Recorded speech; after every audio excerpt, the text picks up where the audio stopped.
Hey friends, welcome back to my channel. Thank you so much for stopping by. Today is going to kick off the first of what will probably be a few videos talking about my 2023 setups for my various planners and journals that I'm going to have.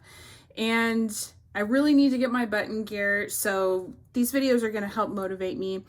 And I think I'm going to start off with probably the easier of the videos, but definitely not any less special, shall I say.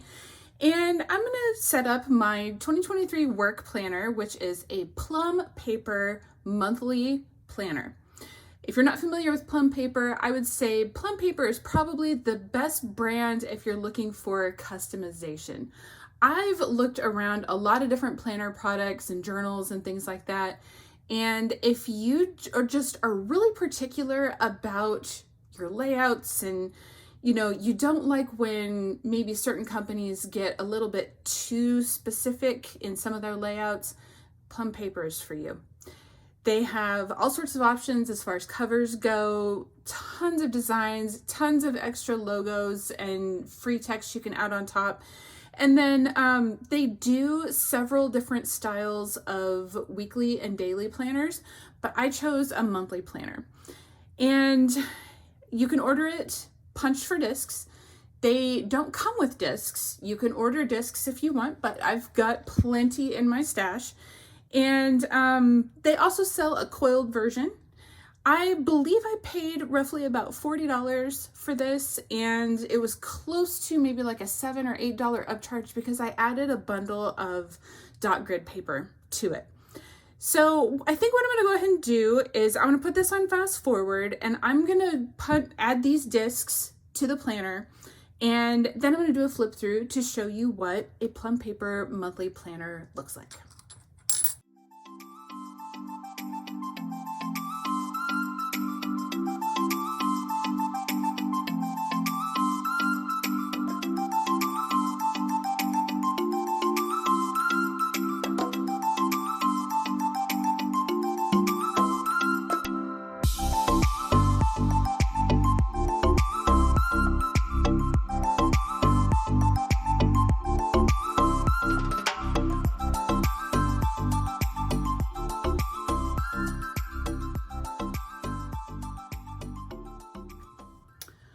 All right, friends, the discs are on. We're ready to party. So let's do a little flip through here and I'll show you what we're working with. So just as a reminder, the discs did not come with the Plum Paper planner. These are some classic sized Happy Planner discs from a Be Happy box. I think that was sold maybe about a year ago. They're kind of a nice sage color. The background, the cover of this, I believe was categorized as a teacher cover, which it doesn't really have anything verbiage wise that screams teacher. I just really loved the bookish vibe here, and kind of thought it made me feel a little bit happy to have this at work. So with the Plum Paper planners, they come with it's a pretty sturdy cover, a little flimsy. I would say it's really hard to destroy it, but to help keep dirt and other stuff off of it, it comes with an additional little plastic protector, and the same goes on the other side. Both sides kind of match.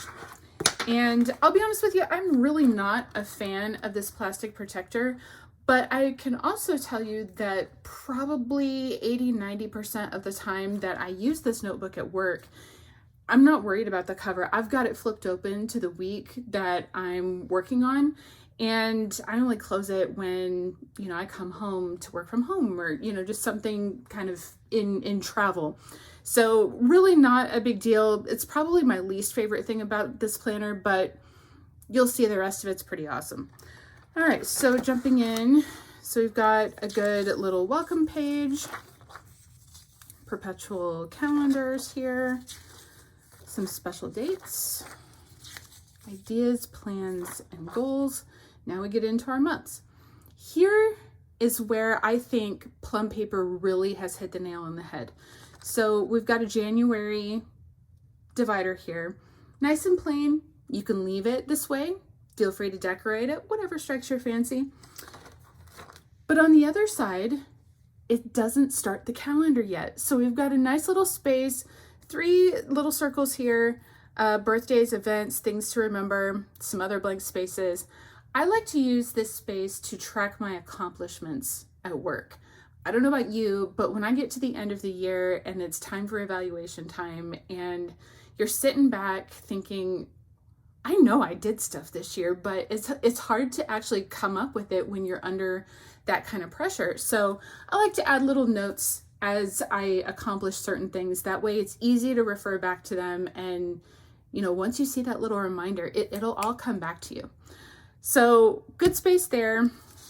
Then you go into your monthly. And then after that, it's simple. It's a monthly planner. And to me, Plum Paper gets it right. It's a true monthly planner. There's nothing else, no specific design. It's literally just 5 pages that say the month at the top of it. That's it. Now, I use these as sort of like checklists, little spaces for reminders, maybe some space for some extra notes for certain meetings, things like that. Really just, you know, I let my week guide me, and I don't really require a lot of specific designs here. So that's the monthly. It's really awesome. So I'm going to flip through the months, the remaining months, just so you can see at least the colors. So February's got a really nice aqua color, and they're all laid out the same way. So it's like the color of the tab is the color of the font here, is the color of the top of the calendar. It's consistent across the month. And I really like how the discs play into these colors. Really nice little accent here. So then March goes into like a bit of a mint. April, just a nice kind of muted pink. May, like a mustard color. June is a nice lighter muted blue. July, we go into the navy blue. August is an awesome, I guess, like aqua color. Yeah, actually these start to repeat. Yeah, July and January were the same color. So I'll flip through these next here really quickly. So August, September, October, November, December. And then there's a notes tab. Every planner comes with a little folder like this, nice little pocket folder. And then what I did, because I used almost all of it last year, is I added some extra note pages at the end. So when you order the planner, you do have an option to add some additional paper to it. I found that I did need a little bit of extra, not too much. If you're kind of a disc-loving planner / notebook collector like I've been, you shouldn't have a hard time finding extra paper around if you need it. If you can't find any, then, you know, tack it onto your order. Last year I had made the mistake, well, I thought it was a mistake, of adding on a whole bunch of extra line paper. So this is actually line paper from last year. And then I'll just show you real quick. This is what I ordered as an add-on this year, all dot grid paper. And it's a pretty fair chunk. I think it was like I said, maybe $7, $8. I don't remember the exact price. But I always have a hard time finding good, neutral, basic paper like this. And, you know, add it onto your order if you have the same problem. So, you know, that's what's great about these disc planners, is you can customize them all you want. So I added this on my own. And then they always include a sheet of contacts, a sheet of passwords, and then just a little look ahead for 2024. And that's it, friends.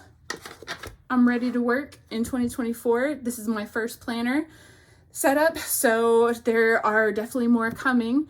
If you like what you see, don't forget to like and subscribe, and I'll see you guys in my next one. See you, friends.